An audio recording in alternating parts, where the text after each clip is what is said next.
우리 서로 한번 인사해 보겠습니다. 미안합니다. 고맙습니다. 사랑합니다. 축복합니다. 네. 항상 우리가 이런 말들을 어렵지 않게 해야 될 것 같습니다. 특히 가족들, 가까운 사람들끼리.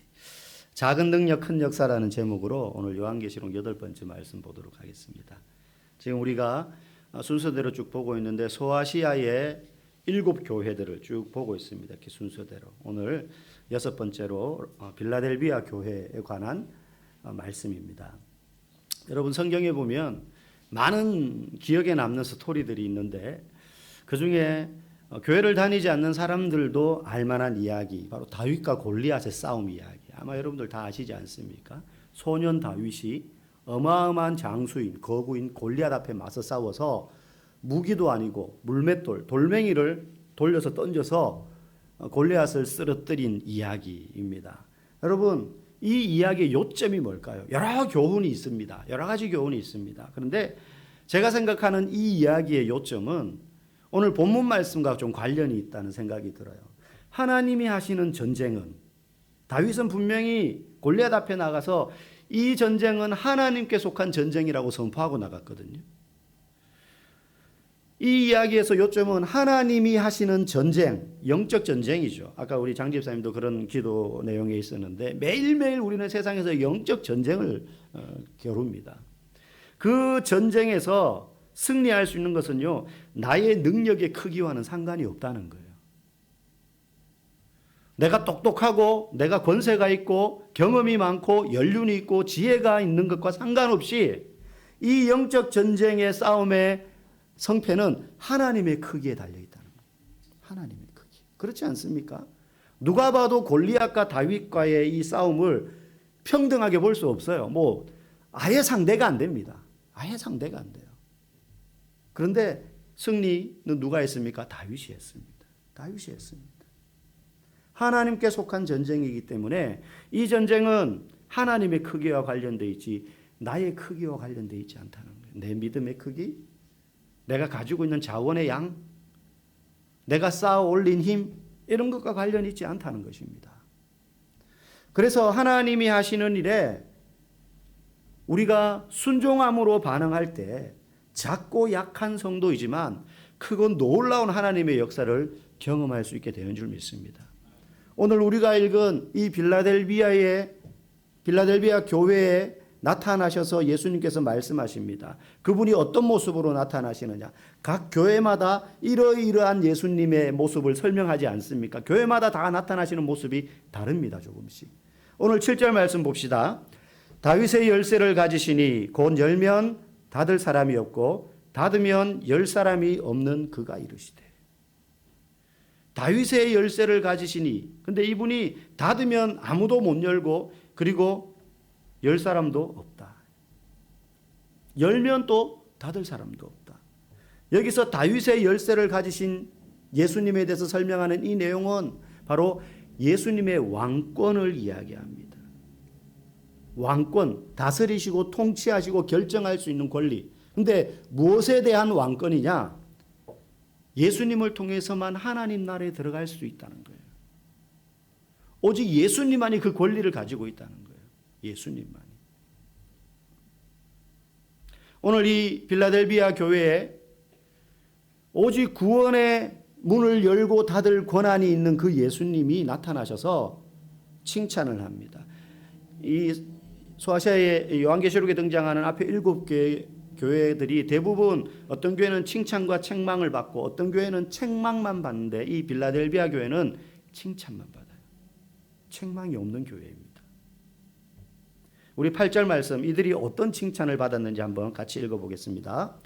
볼지어다 내가 네 앞에 열린 문을 두었으되 능히 닫을 사람이 없으리라. 내가 네 행위를 아노니 네가 작은 능력을 가지고서도 내 말을 지키며 내 이름을 배반하지 아니하였도다. 아멘.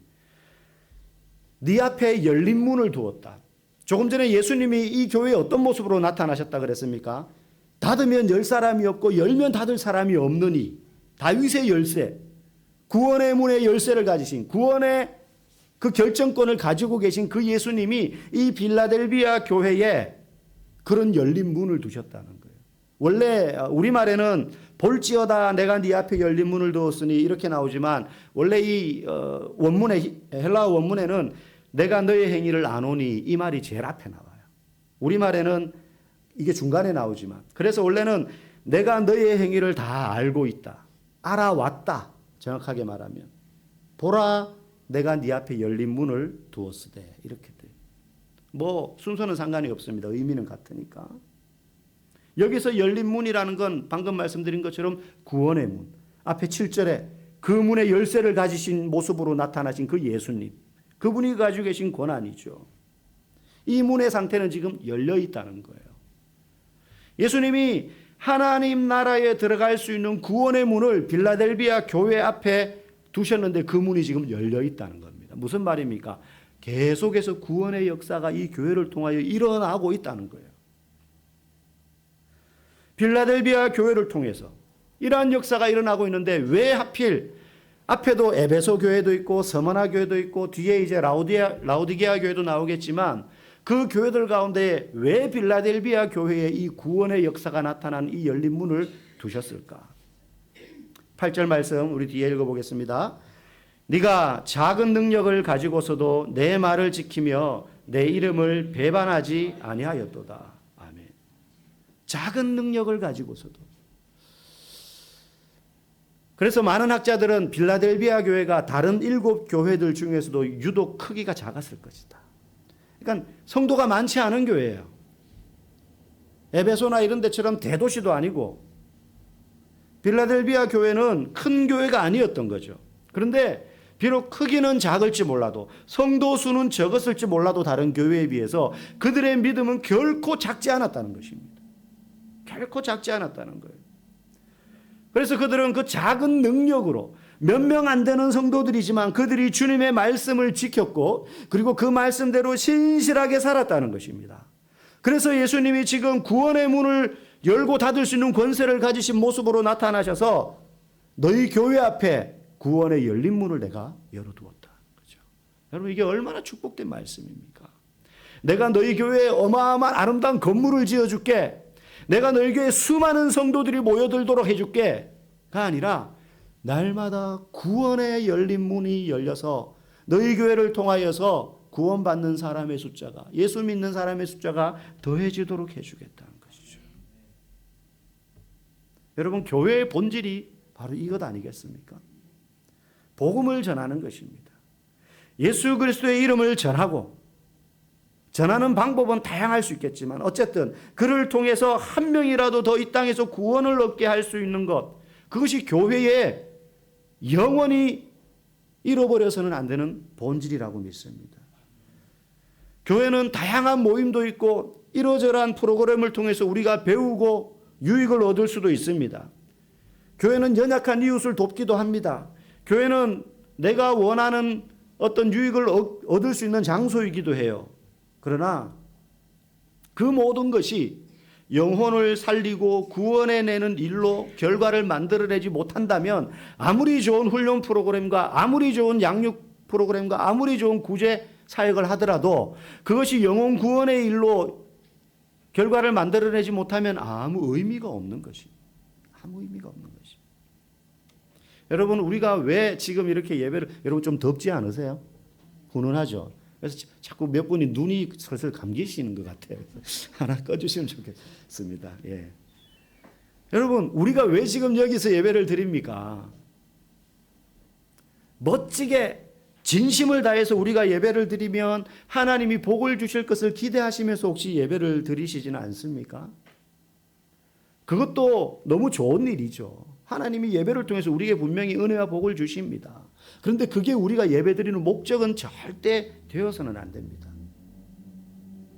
예배를 통해서 거룩하신 하나님을 경험하고 그 앞에 서 있는 말할 수 없는 죄인된 나를 보는 시간이 예배예요. 그래서 예배를 드리면 드릴수록 정말로 제대로 된 예배를 드리면 드릴수록 그 성도의 영혼에는 뭐가 넘치느냐 하면 어떻게 이 거룩하신 하나님이 옛날 저희 부모님이나 어르신들 표현으로 타다 남은 마른 나무 짝대기보다도 못한 죄인된 나를 이렇게 사랑하실까? 예배를 통해서 그걸 경험하는 것입니다. 그래서 예배를 제대로 드리면 드릴수록 내가 하나님께 무언가를 얻을 만한 자격이나 공로가 전혀 없다는 사실을 깨닫고 오직 주님의 은혜 하나만으로 충분합니다라는 고백을 하게 됨으로써 그 영혼은 예배 드릴 때마다 진정한 구원의 은혜를 경험하게 되는 것이죠. 한 번 나 구원받았으니 끝, 이게 아니라 매일매일 예배 가운데서 그 감격을 경험하는 거예요. 주님, 나를 사랑해 주시니 너무 감사합니다. 나 같은 사람도 하나님의 자녀 삼아 주셨으니 너무 감사합니다. 우리가 예배를 통해서 매주 이 경험을 하지 못한다면요, 이것은 마치 얕은 물가에 발만 살짝 담그고는 나 수영 다 했다 이렇게 착각하는 거하고 똑같아요.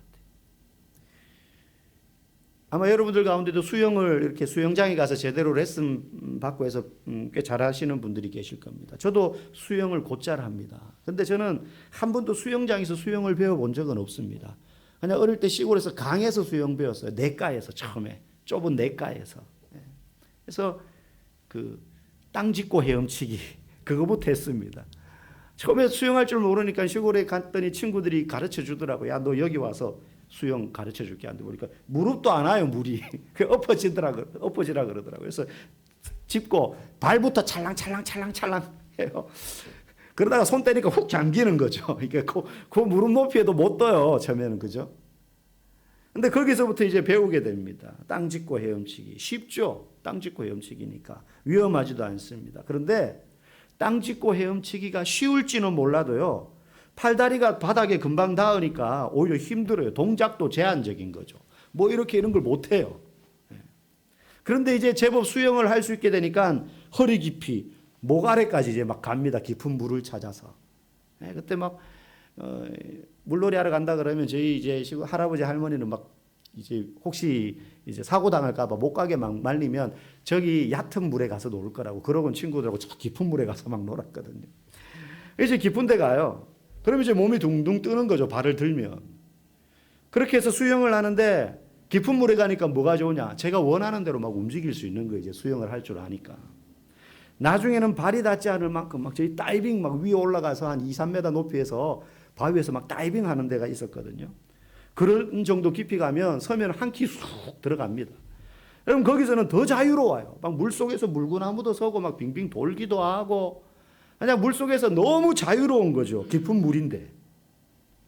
여러분 우리가 예배를 통해서 진정한 영적인 구원과 그 은혜 안에서의 기쁨과 자유를 누리려면요, 은혜의 얕은 물가에서 차박차박 거리는 걸로 만족해서는 안 돼요.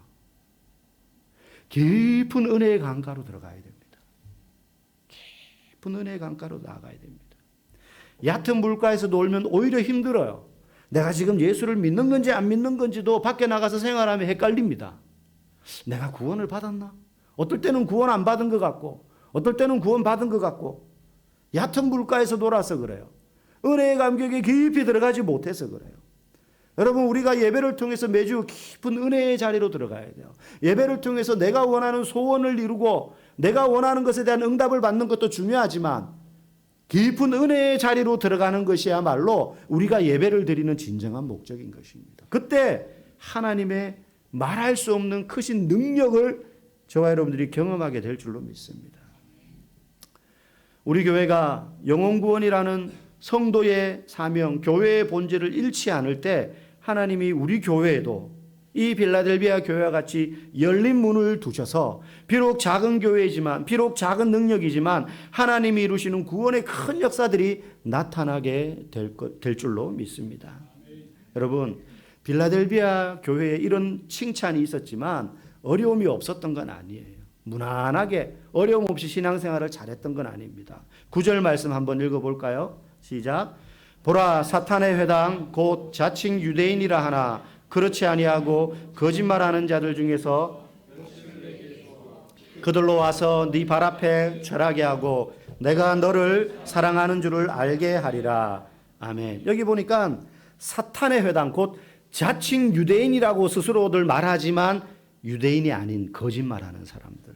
이 사람들이 어떤 사람들이냐면 우리나라에도 이런 사람들이 많았어요. 지금도 있는 것 같아요. 어떤 의미에서는 우리나라가 일제강점기 시기에 일본인들로부터 얼마나 많은 괴롭힘을 당했어요. 물론 착한 일본인들도 있었겠죠. 근데 전반적으로 그 강점기가 너무너무 힘들었던 시기 아닙니까? 우리 조상들이.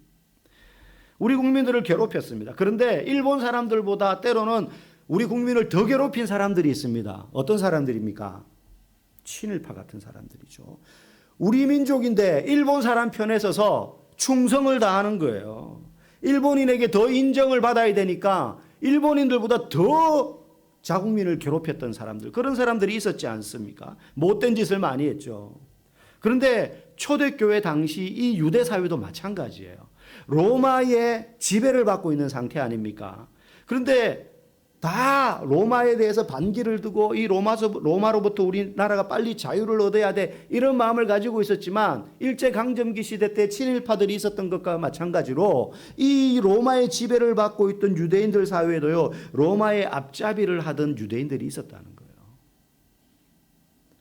심지어는 교회 내에도 그런 사람들이 있었어요. 교회 내에도.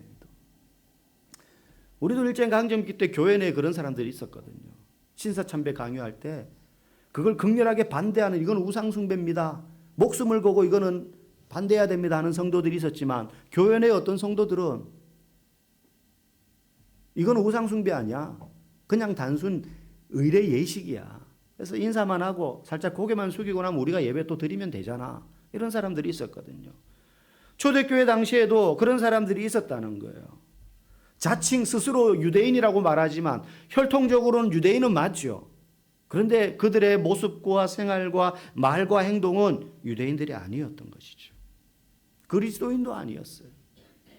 이들이 교회에 끼치는 해악은 로마 사람들이 그리고 이방인들이 끼치는 해악보다 더했습니다.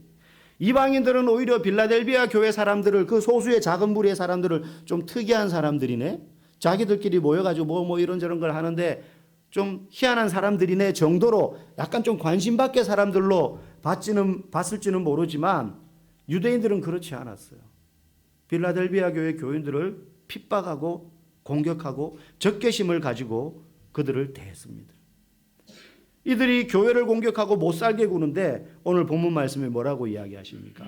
열린 문을 그들 앞에 둘 뿐만 아니라 이 유대인들, 이 로마의 앞잡이 역할을 하던 이 사람들, 그러면서 교회를 괴롭히는, 로마의 힘을 등에 업고 교회를 괴롭히고 파괴하는 데 앞장섰던 이 사람들이 교회 앞에 와서 무릎 꿇게 만들겠다, 그렇게 지금 말씀하고 계십니다.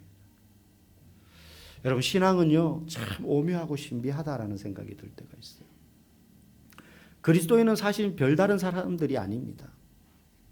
예수 믿는다고 해서 우리가 교회 다니지 않는 사람들보다 더 힘이 있고 어떤 더 권세를 가지게 되고 더 똑똑하고 더 능력 있고, 여러분 그런 사람들이 아니지 않습니까? 애초에. 또 교회 다닌다고 해서 그런 사람들이 되는 것도 아닙니다. 그런데 성경 말씀을 읽고 그 말씀이 생명인 줄 알고 순종하면 예수님이 나의 능력이 되심을 경험하게 되는 것이 신앙의 신비요 오묘함입니다. 나는 무지하지만 예수님이 나의 지혜가 되세요. 나는 평범하지만 예수님이 나의 권세가 되세요.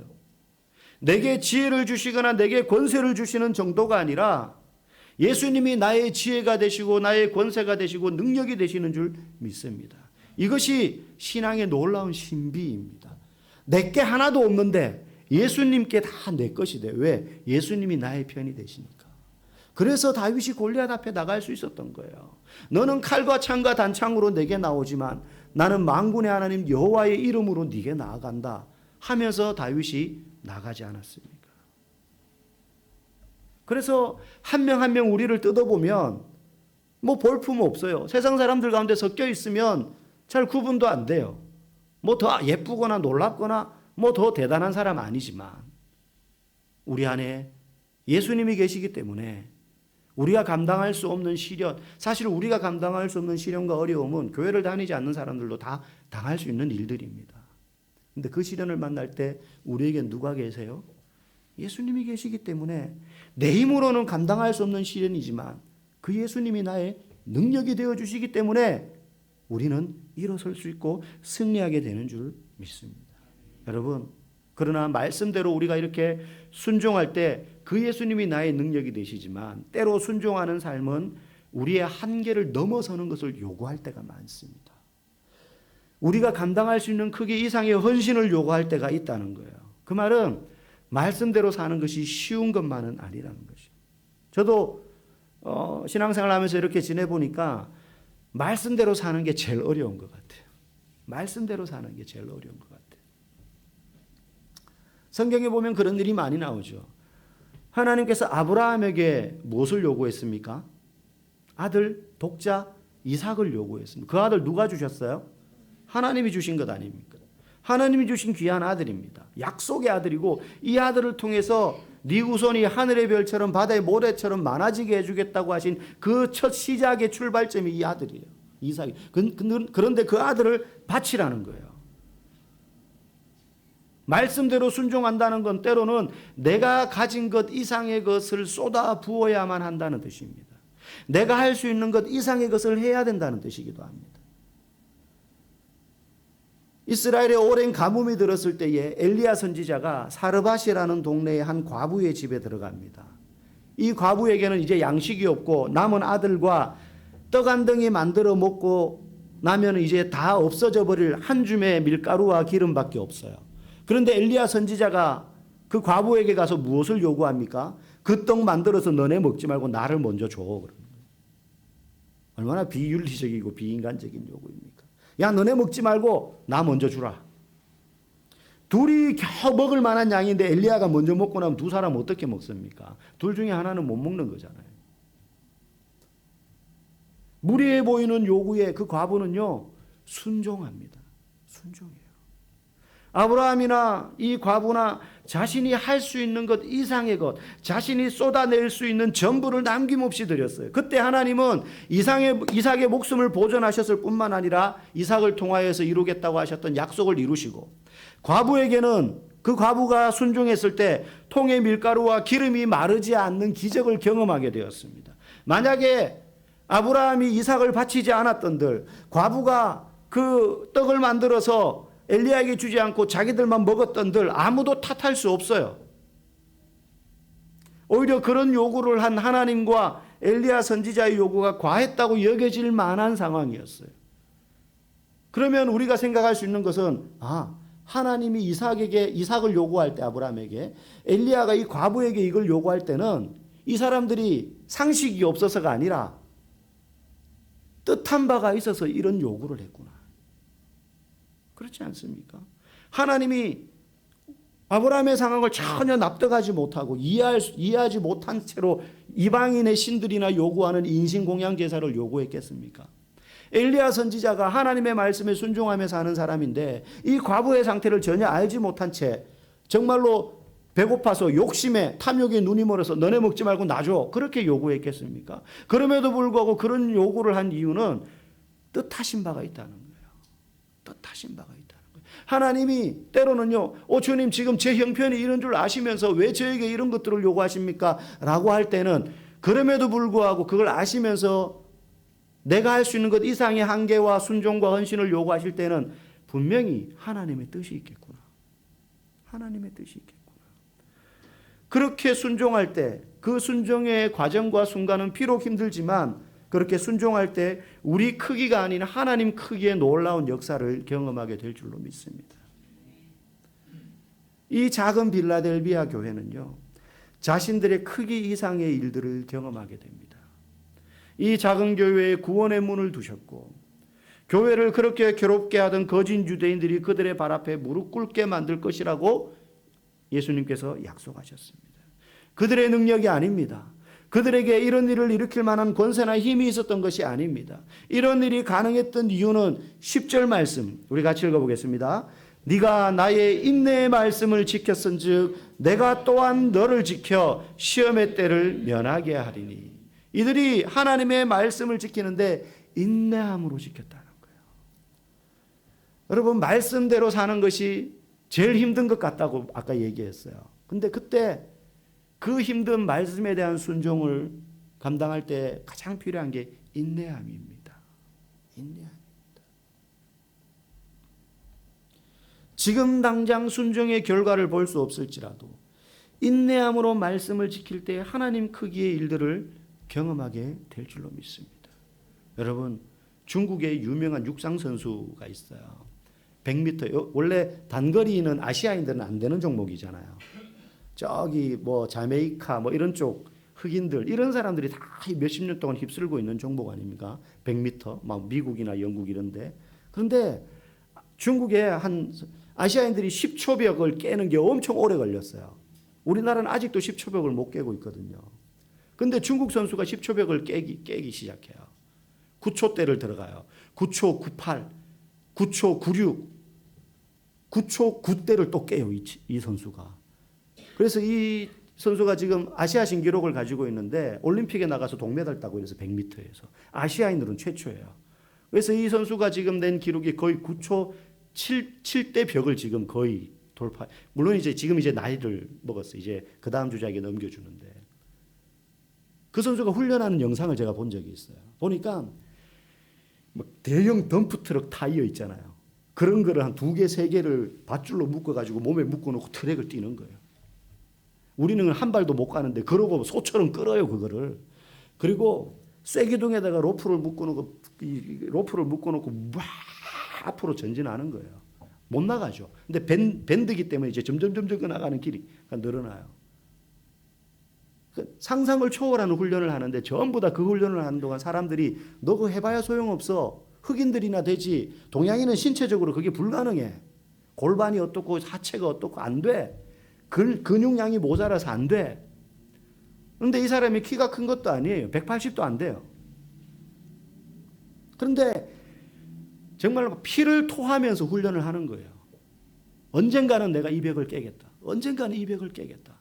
그래서 10초 벽을 깨더니 9초 900을 깨고 9초 800을 깨는 거예요.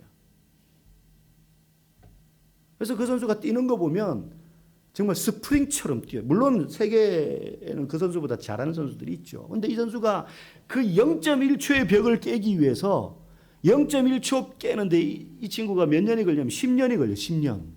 0.1초 당기는데. 근데 인내함으로 아무리 비난해도 포기하라는 말을 아무리 들어도 기업의 후원이 끊기니까 훈련할 수가 없는 거예요. 그럼에도 불구하고 하는 거예요. 인내함으로. 결국 그 벽을 깨어나가는 것을 본 적이 있습니다. 여러분, 우리 교회도 크지 않습니다. 빌라델비아 교회와 같을지도 모릅니다. 마치. 그러나 단지 작다고 해서 빌라델비아 교회가 되는 것은 아닙니다. 그죠? 어떻게 살아야 됩니까? 인내함으로 말씀을 살아내야 됩니다. 인내함으로. 신실함으로 신앙생활을 해야 됩니다. 하나님이 주목하시는 교회는 그런 교회인 줄 믿습니다. 순종은 대단한 일을 하는 것이 아니라 단순한 일을 하는 것입니다. 여러분, 순종은 단순한 것입니다. 생각이 많고 계산이 많고 이거 되겠나 안 되겠나 이렇게 생각하기 시작하면 순종 못해요. 안 될 조건들만 보여요. 그런데 순종은 단순한 일이다 하는 것입니다. 여러분, 제일 단순한 게 뭐예요? 주일 예배 빠지지 않는 거예요. 우리의 신앙생활에서. 성도라면 주일 예배 빠지면 안 되고 이왕 나오는 예배 지각하시면 안 됩니다. 여러분, 절대 지각하지 마십시오. 여러분, 중직자라면 공예배 참석은 당연한 것입니다. 여러분, 장로, 권사, 안수, 집사 딱지치기해서 딴 거 아니잖아요. 교회와 성경의 기준 그리고 성도들의 투표에 의해서 세워졌고 교회와 노회가 인정함으로 받게 된 직분입니다. 여러분, 장로, 권사, 안수, 집사 명단을요 그냥 제가 이름 적는 대로 되는 게 아니에요. 이런 수의 과정을 거쳐서 되고 난 다음에 이런 분들이 올라갑니다 하고 노회에 제가 다 보고를 해요. 여러분의 명단이 노회에 다 있어요. 장로님은 아마 하셔서 아시겠죠. 나중에 장로 되실 분은 아마 정말로 이거 장로 괜히 받았다 이런 생각하실 정도로 힘드실 거예요. 공부하고 시험 쳐야 돼요. 무엇보다도 이 직분은 하나님이 주신 직분이지 여러분의 노력과 자격으로 획득한 직분이 절대 아닙니다. 더 많이 봉사하고 더 많이 수고하고 더 많이 순종하라는 주님의 무거운 권면인 것입니다. 진정한 의미에서 우리 교회가 이 빌라델비아 교회와 같아지기를 소망합니다. 우리는 비록 작지만 우리가 믿는 주님은 크십니다. 우린 능력이 없지만 우리 주님은 능력이 무한하십니다. 우리 모두가 인내함으로 이 말씀을 지키고 순종함으로 우리 교회를 통해서 많은 사람들이 구원을 얻어 그리스도인이 되는 열린 문이 우리 교회 앞에 놓이고 우리가 할 수 없는 크기의 일을 우리가 감당할 수 없는 순종과 헌신을 통하여서 그런 하나님 크기의 일을 경험하는 교회가 되기를 주님의 이름으로 간절히 축복합니다.